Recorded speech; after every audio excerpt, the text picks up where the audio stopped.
வணக்கம் நண்பர்களே, நான் உங்கள் சேலம் கவிதாஸ். நண்பர்களே, இது நான் எழுதிய எலியா புலியா அப்படிங்கிற ஒரு சிறுகதை.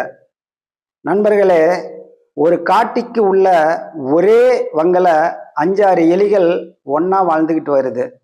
அந்த எலிங்கெல்லாம் வங்கல இருக்கிற சமயத்துல புலி ஒன்று கடும் பசியில ஒரு மானை துரத்திக்கிட்டு அந்த வழியா வேகமா ஓடுது. அப்படி ஓடும்போது அந்த எலிகளோட வங்கு மேல காலை வச்சுட்டு மானை துரத்திக்கிட்டு ஓடுது.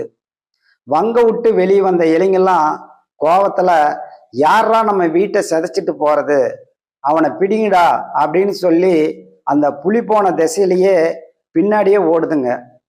எலிங்களோட கண்களுக்கு வெறும் மண்ணு புகை தான் தெரியுது.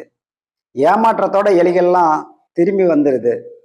திரும்பி வந்த எலியில ஒரு எலி சொல்லுது, எட்டி பிடிக்கிற தூரத்துல அவன் எஸ்கேப் ஆயிட்டான். அவன் மட்டும் என் கையில கிடைச்சிருந்தானா அவன் உச்சந்தலையில என் உள்ளங்கால வச்சு தரையோட நசுக்கியே கொண்டிருப்பேன் அப்படின்னு சொல்லுது. இன்னொரு எலி சொல்லுது, அவன் என் கையில மட்டும் கிடைச்சிருந்தானா அவனை அலேக்கா தூக்கிட்டு போய் இமயமலை உச்சிலிருந்து கீழே விட்டு விட்டு கொண்டிருப்பேன் அப்படின்னு சொல்லுது. இன்னொரு எலி சொல்லுது, அவன் என் கையில கிடைச்சிருந்தானா அவனை தூக்கி சொலட்டி வீசி அடிச்சிருந்தனா அரபிக்கடல்ல போய் விழுந்து செத்துருப்பான் அப்படின்னு சொல்லுது.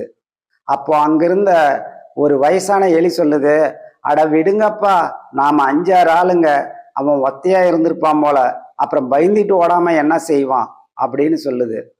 நண்பர்களே, இந்த எலிங்கெல்லாம் இப்படி பேசிட்டு இருக்கிற சமயத்துல அந்த வங்குக்குள்ள ஒரு பெரிய சார பாம்பு ஒன்று உள்ள பூந்து படுத்துக்குது. அந்த பாம்பு சொல்லுது, பேசுங்கடா பேசுங்கடா, பேசி முடிச்சுட்டு ஒவ்வொருத்தனா உள்ளதான் வர போறீங்க, உங்களை திங்கிறதுக்காக தான் நான் காத்துட்டு இருக்கிறேன் அப்படின்னு சொல்லிட்டு படுத்துட்டு இருக்குது. நண்பர்களே, கண்ணுக்கு தெரியாத விஷயத்தை பத்தி கண்டபடி பேசக்கூடாது. நடந்து முடிஞ்ச விஷயத்தை விட்டுட்டு அடுத்தது நடக்க போறதுல கவனமா இருக்கணும். கதை பிடிச்சிருந்தா லைக் பண்ணுங்க நண்பர்களே. நன்றி நண்பர்களே.